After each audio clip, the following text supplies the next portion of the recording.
Trading back office wants to know, my compensation and employment are directly tied to the performance of the stock market. Should my investments be diversified into other areas such as real estate? And I picked this one because I think you guys are uniquely qualified to speak on that, since you work in a profession where a lot of your compensation is tied to the stock market, and also you're invested in real estate. So when should they think about that? Yeah, I think a lot of people give us a bad rap, Brian. They think, oh, okay, well, you guys are financial advisors and you invest in the market and you talk about the market and stuff, so you must not like real estate. And that couldn't be further from the truth. That's not the case. You know, trading said, okay, my comp and my employment is tied to the financial markets. Does that mean that I should not have other types of wealth built up in the markets? I don't think so. I don't think that's what that means at all. I do think that it makes sense that when you think about your overall risk tolerance and your overall risk capacity, when it comes to how you allocate your portfolio, when it comes to how you think about how much to keep in emergency reserves, when it comes to those kinds of things, by all means, your employment and where your human capital is tied should factor into the conversation.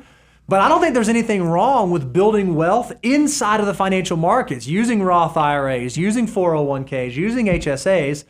And I also don't think there's anything wrong with, after you've built that foundation, also diversifying into other asset classes and asset types if you like. Maybe that's residential real estate, maybe it's commercial real estate. There's nothing wrong with doing that, but you got to make sure you do it at the right place at the right time. Yeah, I mean, it's so foundational. Once again, back to the free resource, Financial Order of Operations. Go to moneyguy.com/resources.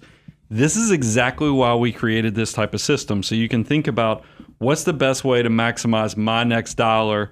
And one of the things, I wrote down 3 quick words: asset allocation, tax location, and of course, glide path. So what typically happens, if you think about the financial order of operations, once you get past 1 and 4, which is your cash, your liquidity to keep your life out of the ditch, the rest of these, like 2 is getting that free money from your employer. 5 is where the investment process kind of starts. And it is one of those things where the easy path here is probably going to be just buy the economy. Instead of trying to beat the market, why not just be the market? Because with constant, the law of accelerating returns, there's so much innovation and other things going on. If you can just buy indexes like the S&P 500, total market indexes, as well as index target retirement funds, you're just getting so much of that innovation without you having to waste a lot of calories or mental horsepower on figuring it out. So that's why that's the easy part for us to do. And you'll see that as you continue on into step 6 with max out your retirement. Because, and look, like on our 401k here, we have real estate as one of the asset diversifiers. That's why it's part of your asset location.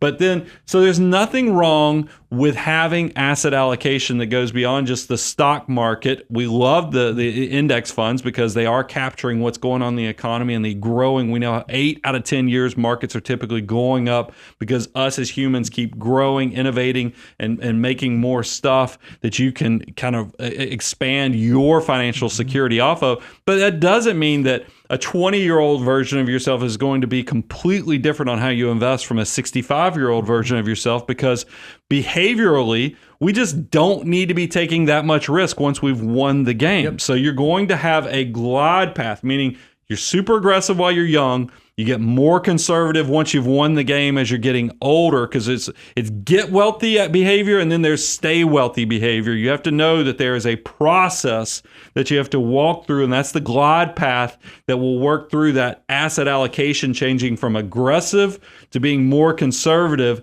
as part of that glide path, and the tax location that comes up, and you'll change all that around. But at the end of the day, we actually, any way that is proven to create success and wealth, we're pro that. And that's why I love investing in the financial markets.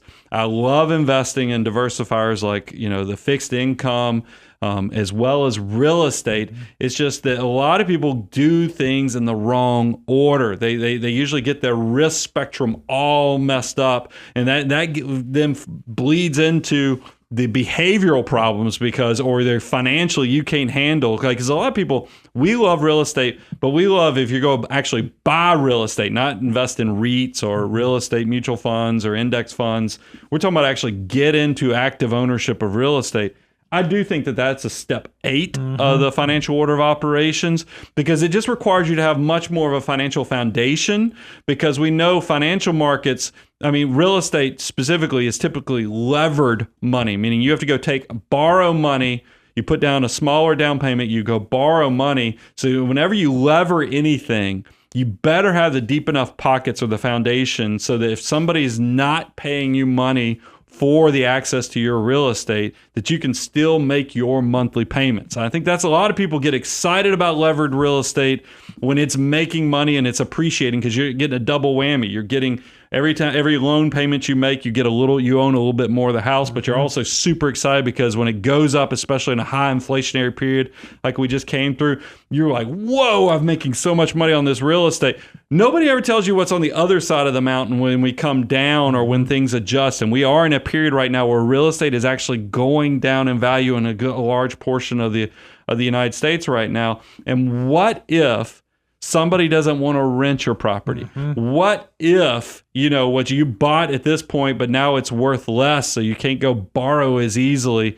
You can see how very quickly the dream, the mirage, the hope, and the prayer that levered return that you're going to get can turn into a nightmare for you. That's why when we bought our first commercial building, one of the people we really look up to here in the downtown Franklin area, because they own a lot of the prominent real estate, he goes, boys, congratulations, but I just hope you can cover that note when it gets ugly. And he meant it, because, I mean, there are periods where maybe somebody doesn't want to rent from you, or or somebody's tearing up your property while also the economy and the financial markets are getting crushed. You got to have the money to pay the bills, even in the dark times. I love it.